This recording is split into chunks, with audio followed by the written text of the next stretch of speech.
kita akan membahas terkait kesehatan jiwa di masyarakat dan langsung saja kita sapa bersama Dr. Rini Indah Chandra. Dok, tadi kita sempat ya sudah kita sampaikan ke pendengar terkait tema kita di kesempatan sore hari ini, masalah kesehatan jiwa di masyarakat. Nah, jadi Dok, ini bagaimana agar kalau dibilang itu ini ada dampaknya tidak Dok kesehatan jiwa ini di masa pandemi saat ini kan beberapa tahun kita mengalami ya namanya trauma kalau dibilang ya karena COVID-19 ini. Nah, ini ada kaitannya tidak Dok dengan kesehatan jiwa? Ya, ada. Ada ya Dok ya. Jadi kita biar tahu dulu ya apa itu yang dimaksud dengan sehat dulu ya. Mengenal ya Dok ya. Jadi sehat itu adalah suatu keadaan yang meliputi sehat fisik, sehat jiwa dan sehat sosial. Ya, sehat fisik yaitu memiliki badan yang sehat dan bugar. Sehat sosial yaitu yang mampu menjalin hubungan yang baik dengan orang lain. Dan sehat jiwa yang akan kita bahas sekarang ini ya. Jadi sehat jiwa itu adalah perasaan senang dan bahagia, terus mampu menyesuaikan diri dengan keadaan hidup sehari-hari, dapat menerima kelebihannya dan kekurangan diri sendiri, melakukan kegiatan yang bermanfaat, terus aktif menyumbangkan tenaga, pikiran, dan kepedulian kepada keluarga dan masyarakat sekitar. Nah, jadi tadi kan pandemi ya, pandemi itu salah satu yang disebut sebagai stresor. Stresor itu adalah penyebab stres. Ya. Jadi yang menyebabkan stres itu bisa dari diri manusia sendiri, internal atau eksternal. Eksternal dari luar diri manusia. Salah satunya adalah krisis atau pandemi. Ya. Tapi kita harus tahu dulu, jangan sampai kita tuh bilang aku stres, tapi tidak tahu apa artinya stres. Keluar bahasa Banjar saya. Kan orang Banjar beliau ini ya, asli baru, anak Banua ya Dok ya. Baru 2 bulan tapi balik ke benua.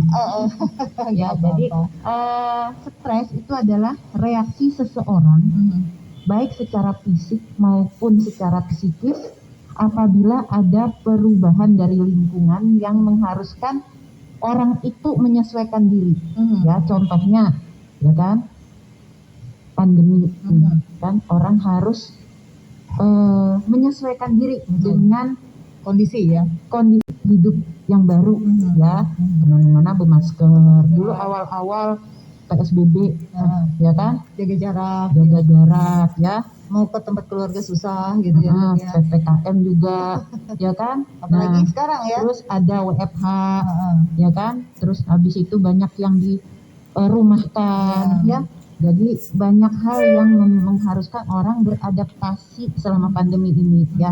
Jadi itu sebagai suatu stresor yang bisa menyebabkan stres. Terus kemudian lagi secara umumnya misalnya seorang remaja yang akan menghadapi ujian kan itu juga ya, atau seorang ibu yang menghadapi anaknya sakit ya, atau mau melahirkan gitu ya, atau seorang ayah yang punya beban kerja di kantor yang banyak ya. Nah, tapi misalnya nih ada stresor, terus kita bisa melakukan reaksi positif terhadap stresor ini, maka akan memotivasi orang untuk berusaha. Contohnya, walaupun dirumahkan, tetap berinovasi. Buka jualan online, buka makin banyak orang dagang kuliner secara online, ya kan? Itu kan akhirnya memotivasi orang dengan reaksi positif terhadap stresnya, ya. Mengendalikan Dok ya. Ya, terus kemudian stres yang terlalu lama, ya, dan terlalu berat misalnya, ya. Kita sudah lama juga ya pandemi ini ya. Berapa tahun ya Dok? 3 tahun ada ya Dok? Lebih mungkin ya? 2 tahun. 2 tahunan. Lebih Dok? Kan dari 2021 bulan Maret ya kita mulai pembatasan sosial ya. Itu Maret belum 2 tahun sih. Ya kan 1 tahun lebih hampir. Ya kan kasus pertama di Desember. 2 tahun ya? 2 tahun ya. 2 tahun. Jadi itu lama-lama juga akan kalau orang sudah terlalu jenuh juga bisa menimbulkan reaksi negatif yang akhirnya akan menimbulkan keluhan pada diri seseorang. Apalagi sekarang dok ya, batasannya nggak boleh kita keluar, anjurannya seperti itu ya, ada hari-hari besar seperti itu tidak boleh kita untuk pulang, tidak boleh berkumpul-kumpul ya, harus pakai masker, ini yang agak susah kayaknya diatur ya. Nah terus harus tahu juga apa sih yang ciri-ciri orang yang mengalami stres. Nah itu juga perlu diketahui dok ya. Ya, jadi ciri orang yang mengalami stres itu ada reaksi fisik dari badannya kita. Apa nih dok yang menonjol? Jadi biasanya jantung berdebar-debar ya, terus keringat. Kali aja jantung berdebar-debar ada seseorang gitu ya. Bukan ya dok ya? Kadang orang-orang itu langsung begitu jantungnya berdebar-debar langsung berpikirnya aduh aku sakit jantung gitu kan ya. Jadi terlalu akhirnya jadi cemas berlebihan ya. Jadi reaksi fisik itu jantung berdebar-debar, keringat berlebihan, otot-otot tegang, sakit kepala, sakit perut ya. Terus kemudian nafsu makan bisa berkurang atau bahkan berlebihan, jadi banyak makan ya. Oh gitu, ada efeknya ya dok ternyata ya. Jadi nggak usah repot-repot menaikkan imunitas tubuh ya dok. Terus kemudian ada yang jadi sulit tidur ya, insomnia atau tidurnya tidak nyenyak ya. Terus reaksi psikisnya cemas ya, khawatir berlebihan, takut berlebihan tanpa ada sebab atau apa ya. Terus bisa mudah tersinggung, sulit memusatkan perhatian, tidak konsentrasi ya. Nah jadi kalau stres ini dibiarkan bisa ketawa sendiri ya, bisa menyebabkan gangguan jiwa. Ketawa sendiri tadi ya dok ya. Jadi banyak, ada beberapa hal sebagai gangguan jiwa tuh, misalnya yang sering itu adalah gangguan cemas, gangguan depresi ya, dan ada juga yang disebut gangguan jiwa berat ya, atau psikotik ya. Mungkin yang dibilang ketawa-ketawa sendiri tadi itu mungkin sudah psikotik, sudah gangguan jiwa berat ya. Jadi itu ya, jadi kalau cemas itu ya biasanya dia khawatir berlebihan ya. Jadi dia tidak lagi bisa melaksanakan aktivitasnya sehari-hari, misalnya jadi takut keluar rumah nih, takut ketularan COVID ya. Ada juga akhirnya jadi sering cuci tangan. Nah, kayak bolak-balik ke wastafel. Trauma seperti itu ya dok ya. Nah, takut untuk berada di tengah orang banyak. Tapi trauma sama fobia beda nggak dok? Kalau fobia itu takut yang berlebihan terhadap sesuatu. Kalau trauma itu biasanya ada pengalaman di masa lalu yang menyebabkan rasa cemas atau ketakutan. Jadi itu termasuk fobia atau gimana dok? Kalau cuci tangan, ketakutan seperti itu dok? Itu sebenarnya cemas yang berlebihan ya, sehingga menimbulkan jadi pikirannya obsesifnya cemas ya, cemas, takut ketularan, takut kotor, takut nanti tangannya menyentuh virus atau apa, obsesif itu, jadi pikiran. Dia cuci tangan berulang-ulang itu adalah kompulsifnya, tindakannya untuk mengatasi pikiran cemasnya. Nah, ada juga orang yang pakai hand sanitizer, pakai sabun sampai akhirnya tangannya kering, luka-luka seperti itu, luka-luka, ya. Itu juga seperti itu ya dok, khawatir berlebihan.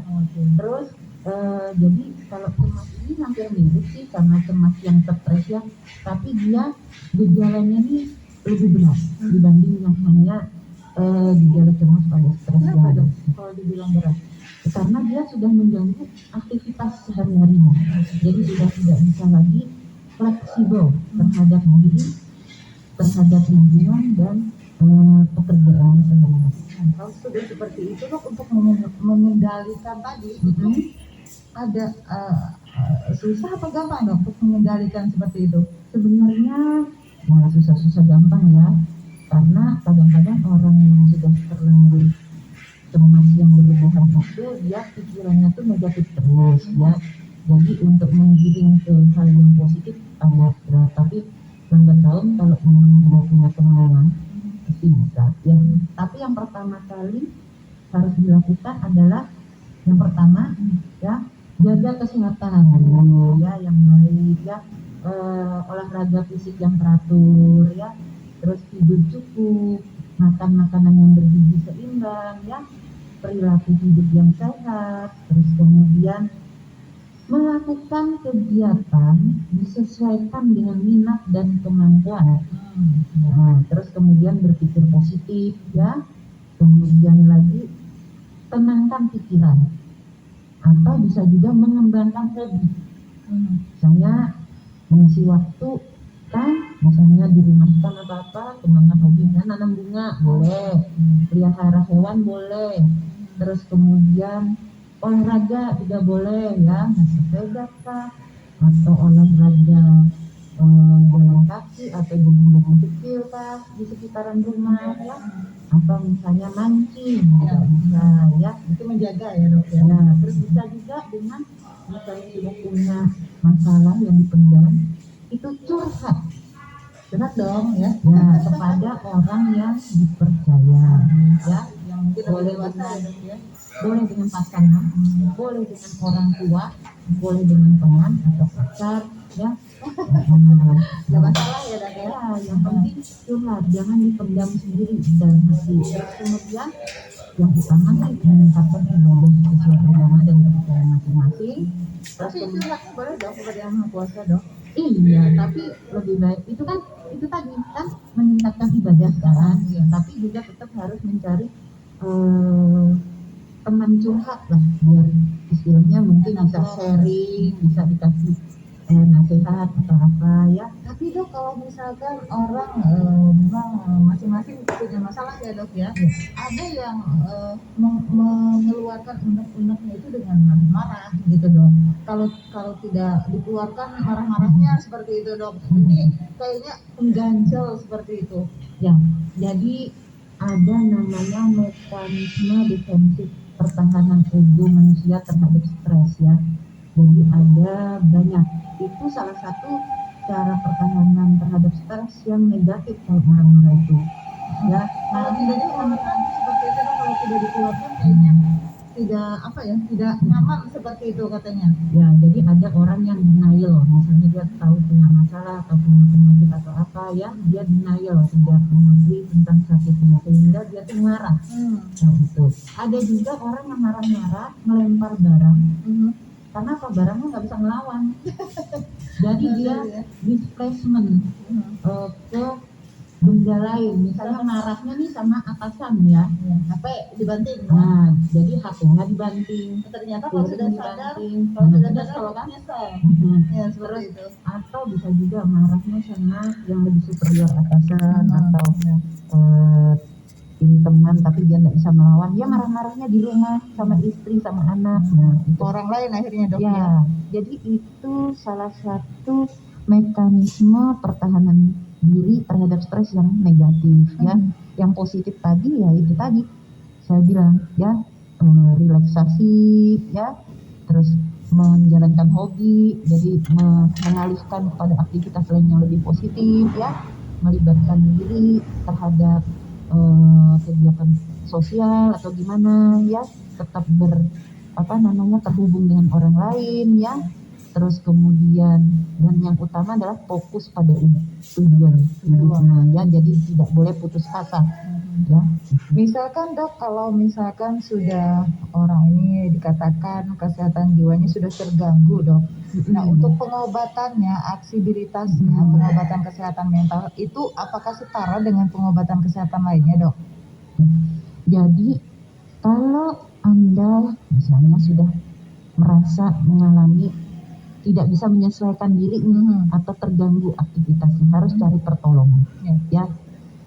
Jadi kalau misalnya juga melihat ada tetangga atau teman atau kerabat ya yang mengalami gangguan jiwa ya, segera cari pertolongan, lapor kepada kader kesehatan atau tenaga kesehatan setempat di sekitar ya, atau bisa juga dengan lapor sama ketua RT RW ya. Terus pemerintah itu ngasih ini loh, pengobatan kesehatan jiwa itu bisa pakai BPJS. Ya, jadi jangan khawatir kalau yang punya BPJS bisa digunakan ya. digunakan ya. Jadi contohnya nih, karena saya di rumah sakit PPT, Rumah Sakit Dr. Suharsono Banjarmasin, kita buka poliklinik jiwa. Silahkan kalau misalnya ada yang membutuhkan konsultasi masalah kesehatan jiwa, boleh itu gangguan cemas, gangguan depresi, atau mungkin yang gangguan jiwa berat, silahkan datang ke Rumah Sakit TPT Banjarmasin di Teluk Dalam, ya, Jalan Cipayung. Nah, saya ada di situ. Cari Ya. dokter Rini. Ya. Jadi gangguan jiwa itu bisa diobati seperti orang sakit kencing manis atau darah tinggi. Loh, kok bisa dok? Iya, ya. Pengobatannya juga obat-obatannya? Obatnya ada. Jadi harus teratur minum obat ya. Jadi kalau misalnya orang sudah minum obat dari psikiater, ya, itu keluarganya harus mensupport pasien, mau mengantarkan kontrol meeting berobat, pasti sembuh kok. Oke. Ya kalau kita mau berusaha kan, ya, dan dialihkan ke hal-hal yang positif kegiatannya ya dok ya. Jadi pasti ada, kita kan ikhtiar dengan cara berobat ya. Semoga ini bisa dapat menekan dok ya, menekan apa ya kesehatan atau gangguan jiwa di masa-masa pandemi ini. Jadi kalau misalkan pendengar yang ingin nanti berobat ada keluarganya, silahkan ya bisa diobati ke dokter ini nanti di Teluk Dalam. Atau yang ingin bergabung juga nanti setelah ini kita akan buka di 2 line telepon Pro 1 RRI Banjarmasin. Oke baik, pendengar masih di ngobrol sore dokter kita Pro 1 RRI Banjarmasin bersama Dr. Rini Indah Chandra Wirasati, SPJ KJ, spesialis kedokteran jiwa dok ya. Dan juga ini singkatannya MARS atau MARS, Master Administrasi, Magister Administrasi Rumah Sakit dok ya. Oke, ini lengkap beliau ini. Jadi pendengar yang ingin berobat juga nanti bertanya langsung juga silahkan kami buka di 2 line telepon Pro 1 RRI Banjarmasin. Sudah ada penelpon. Halo, selamat sore. Selamat sore. Assalamualaikum warahmatullahi wabarakatuh. Waalaikumsalam warahmatullahi wabarakatuh. Dari Nenek Rohina. Nenek Rohina. Di Trikora. Di Trikora, Banjarbaru. Oke baik, silakan Nenek Rohina. Ini ada tetangga, dia itu kayaknya tuh memang kelihatannya setrik berat. Cuman kadang mau diobati, didatangi kadang mau diobati, dibawa kadang mau. Keluarganya Nek? Keluarganya ya itu bangun kesusahan artinya kan pada karena di obat kadang ya mungkin takut keluar biaya atau gimana ya Nek ya. Tapi anaknya kan tempatnya masih bujangan, bagian sudah punya pekerjaan. Jadi katanya tuh alasannya aku takutnya ada koler menunggui. Jadi kok ada mungkin dulu kita kalau kita berpandir dulu, aku kan kantin aja cuma menunggu. Ada tentu di tempat nginap itu anaknya tadi gimana ya Pak? Artinya sidin tuh kan kalau dibawa orang kan mau dibawa. Sakitnya apa Nek? Halo? Di anting. Mobilnya tuh. Kenapa Nek? Agak merapi-rapikan tanya. Nah, seperti apa Nek? Nah itu biasanya menyempurnakan, disanjak yang penuh orang. Nah itu kan. Nah lalu juga ada mau memaksakan istri, memaksakan anak, ada mau lagi. Nah, jadi kadang-kadang ada kayak banyak bermamai dan ada waktunya kayak gitu. Wanita ada pakai baju, itu kan sampai diikat di bahu. Sudah beberapa menahun sudah. Kalau aku di pondok ini kan tetangga di pondok. Kalau aku rasa kalau masalah ongkos lah misalnya berobat tuh bisa aja anaknya kan masih bujangan. Jadi berpatungan lah istilahnya tuh. Cuman alasannya tadi yang menunggui kadang-kadang. Usia berapa nih? Laki-laki semuanya 4. Enggak, yang ini yang bermasalah umurnya. umurnya kurang lebih 50 tahun. 50 tahun. Baik. Itu kan pasti usahanya, aku mau dia menolongin lah, membawa kemana. Cuma orangnya kadang mau dibawa, didatangi kadang mau. Jadi misalnya didatangi kadang mau, coba kan kita ke itu sama ngelipur. Mungkin itu banyak cara, apa tuh yang kita hanya kan kalau tertidur harus bawa misalnya kan dari obatnya gitu. Cuma ada reaksi anak nih keluarga kita marah. Alamatnya di mana nih? Di Repora ini Seberang Isinta 3. Oke, baik. Rangka Gubernuran pun ada kegubernuran. Baik. Oke, terima kasih Teh Jena ya. Iya. Oke. Assalamualaikum warahmatullahi wabarakatuh. Waalaikumsalam warahmatullahi wabarakatuh.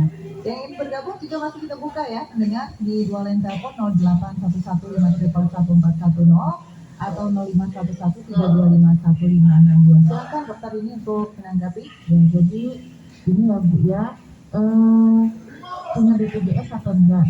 Kalau misalnya enggak punya pun silahkan bawa dulu ke puskesmas ya yang terdekat. Tapi kalau memang kada bisa dibawa, orang kada mau ya, istilahnya dia tidak merasa sakit ya, keluarga jadi datang ke puskesmas minta obat tidur, minta rujukan. Nah, untuk dibawa ke rumah sakit ya, nanti tergantung nanti rujukan di puskesmas itu kemana ya, rumah sakit terdekat ada enggak psikiaternya. Kalau misalnya masih jangkauan bisa ke rumah sakit PPP Jarum tadi, ulun ada di sana, bisa dia dibawa ke PPP. Nah, tapi tergantung rujukan dari BPJS-nya pasien. Kalau dia punya BPJS, biasanya dari puskesmas itu bisa ngasih rujukan ya. Jadi nggak apa-apa keluarga dulu datang menyampaikan. Nah, dengan keluarga datang, nanti kan kader puskesmas itu punya program kesehatan jiwa. Kalau memang dia pasiennya nggak bisa datang, mungkin dengan program di puskesmas bisa ada kunjungan ke rumah, sehingga nanti obat bisa diantar ke rumah pasien, anggap jemput bola gitu ya. Jadi bisa disuntikkah nanti di rumah pasien. Kalau memang ada laporan ya, kan petugas puskesmas kalau misalnya nggak dilaporin sama keluarga atau tetangganya nggak tahu ada pasien yang membutuhkan bantuan ya. Nah, kalau memang punya BPJS biasanya akan dirujuk ke rumah sakit yang ada psikiater. Itu kalau misalnya dibiarkan, apa yang terjadi dok? Bisa mengganggu buat orang itu sendiri maupun orang lain ya, apalagi sudah populasinya lengkap ya, terus kemudian nggak mau ngurusin suami, nggak mau ngurusin anak kan, mereka sudah mengganggu dan orang di sekitarnya juga sudah terganggu kan, sampai pada tingkatnya ya. Jadi ini sudah kalau bilang marah-marah sendiri, terus ada bermain kan, yang mungkin ini sudah termasuk gangguan jiwa yang psikotik yang berat, menunjukkan pengobatan. Ada berapa tingkatan sih dok kalau kita membahas, kalau kita berbicara tentang stres ini atau gangguan kesehatan jiwa ini dok?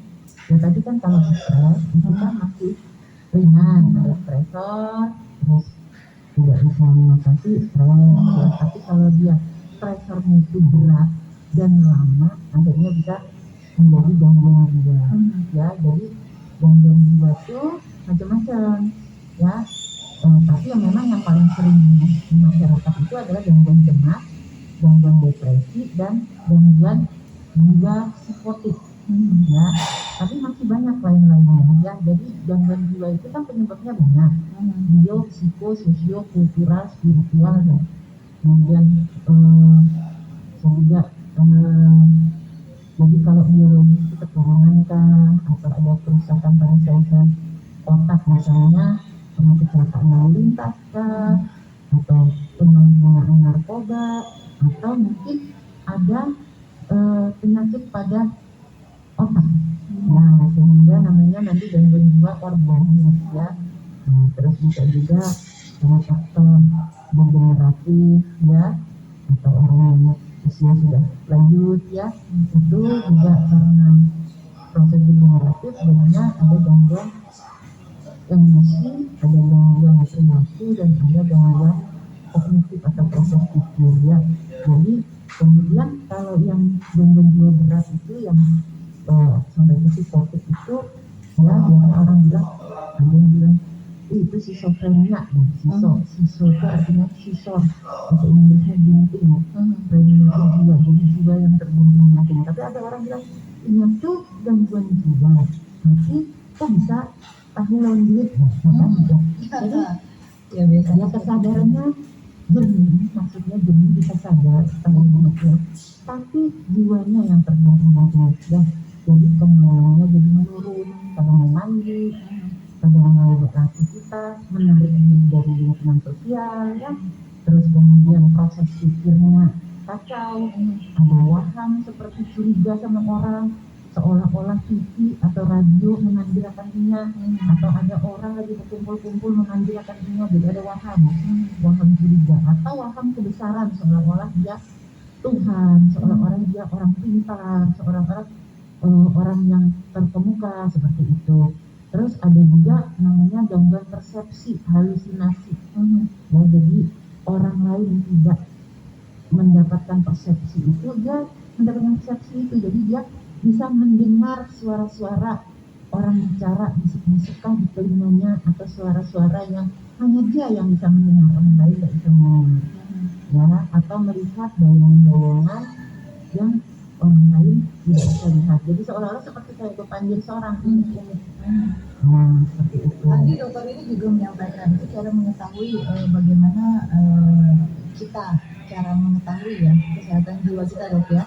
Tadi kata dokter dengan cara apa dada berdegup kencang, berdebar, itu kan reaksi terhadap stres yang tadi ya, yang pertama ya. Itu kalau kita mengenali ke diri kita bahwa kita ini stres seperti apa, dok?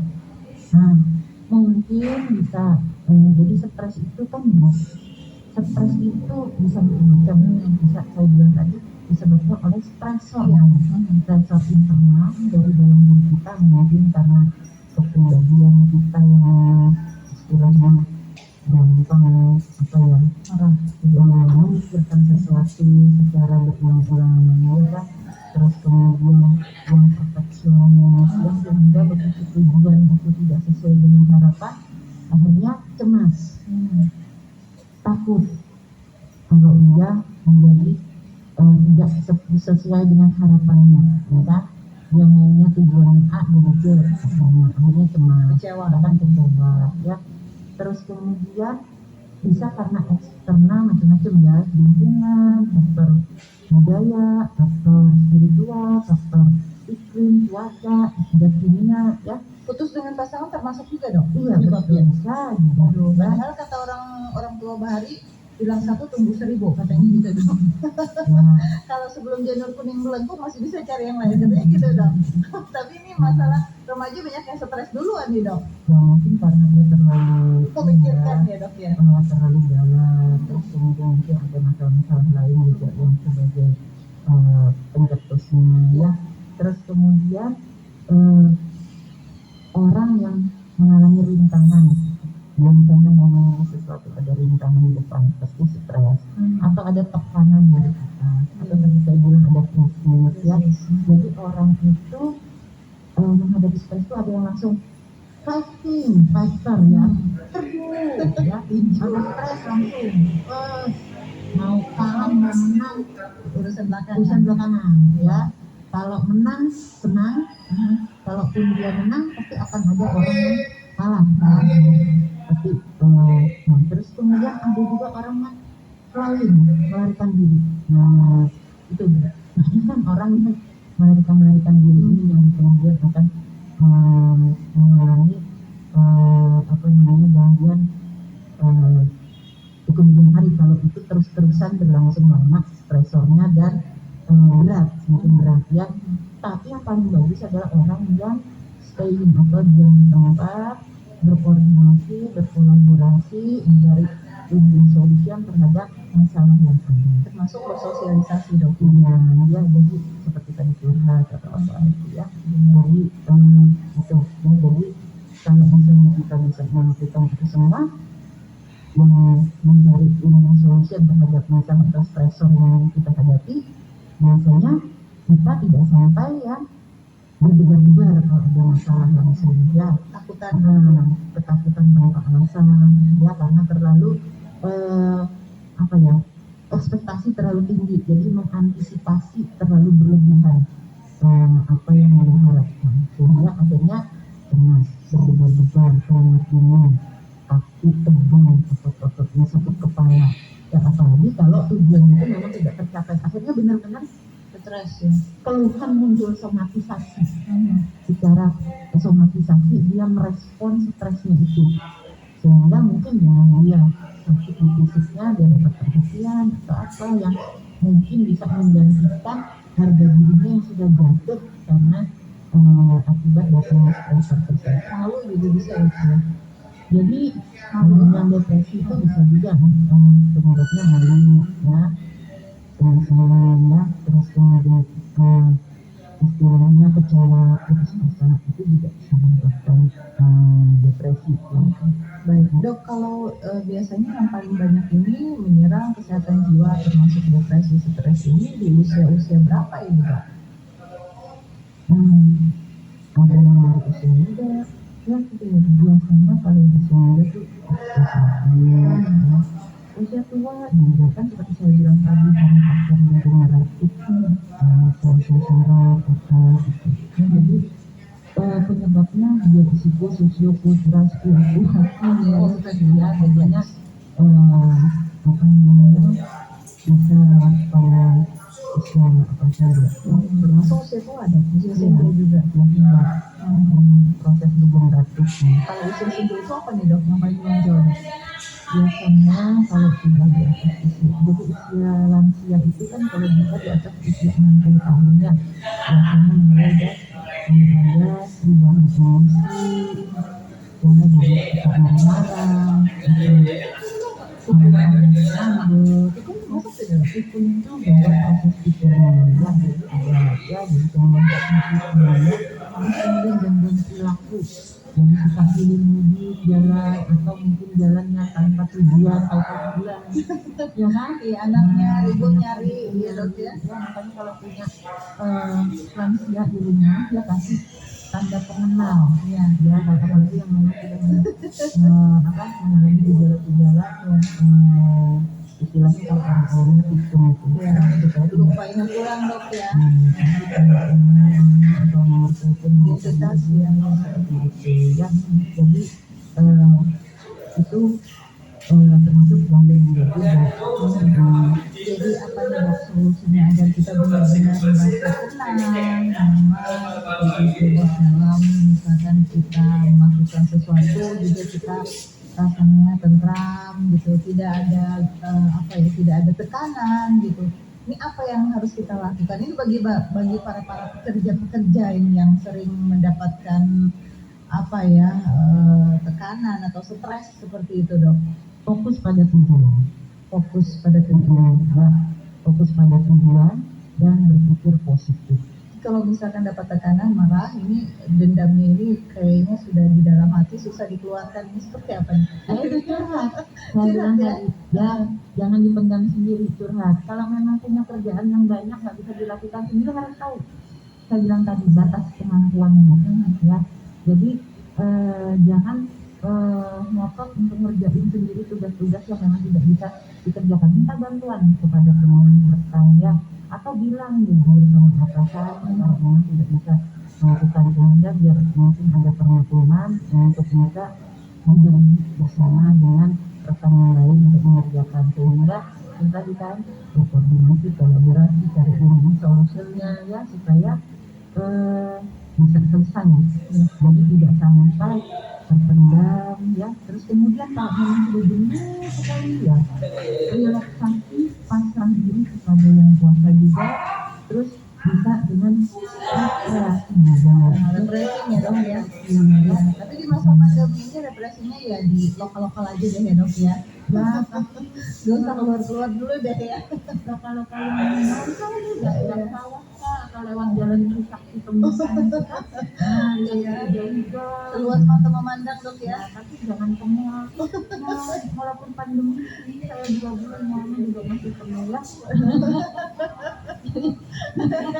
Ini pada stres mau belanja ya ternyata dok ya. Ya, tetap sesuai dengan protokol kesehatan ya. Jadi biar juga tidak cemas juga ya. Jadi refreshing kalau ingin refreshing silahkan, tapi tetap dengan protokol kesehatan supaya nanti juga nggak takut-takut begitu pulang dari rumah muncul ketakutannya. Nah, jadi akibat ketakutan itu akhirnya ya tadi ya dok ya, stres akhirnya ya. Jadi sesuaikan dengan apa yang sudah ditentukan. Baik. Dok, ini sepertinya waktu kita juga terbatas ya untuk menemani pendengar di kesempatan sore hari ini. Ini memang ada banyak sekali ilmu yang bermanfaat yang sudah disampaikan oleh dokter ini kepada kita agar kita dapat menekan ya dok ya angka stres di tubuh kita dan juga kita bagaimana caranya untuk supaya kita dapat menjaga kesehatan jiwa di masyarakat. Dok, terakhir nih closing statement dok, apa yang ingin disampaikan pesan Dokter Rini Indah Chandra Wirasati kepada pendengar RRI Banjarmasin yang mendengarkan acara ini. Ini tidak hanya di Banua kita loh dok, orang juga dapat mendengarkan acara ini melalui streaming sampai ke luar negeri dok. Jadi apa yang disampaikan dok? Hilangkan stigma terhadap gangguan jiwa. Ya, jadi jangan menganggap gangguan jiwa itu penyakit yang tidak bisa diobati. Ya, terus kemudian kalau ada di sekitar kita yang mengalami gangguan jiwa, kita harus aware ya untuk menolak ke pusat pelayanan kesehatan yang terdekat. Terus kemudian jika di sekitar ada melihat masih ada orang dengan gangguan jiwa yang dipasung ya, diikat tangannya, kakinya, atau dikurung di dalam kamar, ya lapor kepada jihad, petugas kesehatan di puskesmas atau pelayanan kesehatan terdekat dan petugas dinas sosial ya. Nah, supaya nanti orang dengan gangguan jiwa yang dipasung ini bisa dibawa untuk mendapatkan pengobatan, karena seperti saya bilang tadi, gangguan jiwa bisa diobati seperti penyakit kencing manis maupun hipertensi. Ya, jadi hilangkan stigma, jangan menstigma orang yang gangguan jiwa. Karena itu bisa sembuh dok ya. Oke, baik. Baik, terima kasih Dokter Rini Indah Chandra Wirasati SPKJ MARS Rumah Sakit Tingkat 3 Dr. R. Suharsono RSPPT Banjarmasin.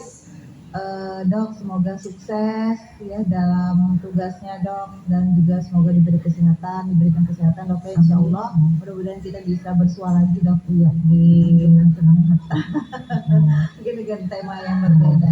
Baik, pendengar, itu tadi ngobrol sore kita di dokter kita bersama Dokter Rini Indah Chandra Wirasati SPKJ Mas ya, Rumah Sakit Tingkat 3 Dr. R. Suharsono TPP Banjarmasin dengan tema kesehatan jiwa di